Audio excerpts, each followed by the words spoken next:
அந்த ஆண்டவரை ஒத்திருக்க வேண்டும். எப்போது ஒத்திருக்க முடியும்? அவரோடு இணைந்திருந்தால். ஓரா எத்ல போரா, ஜெபித்தால் வேலை செய்ய முடியும்.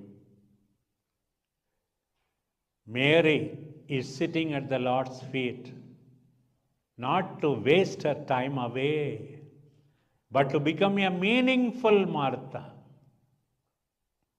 You become a meaningful Benedictine by spending time in contemplation.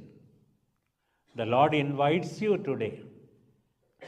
மூன்றாவது அடையாளம், sisterly life in common, fraternal life in common. மத்தேயு சென்று நற்செய்தி அறிவியுங்கள் என்று சொன்னார்.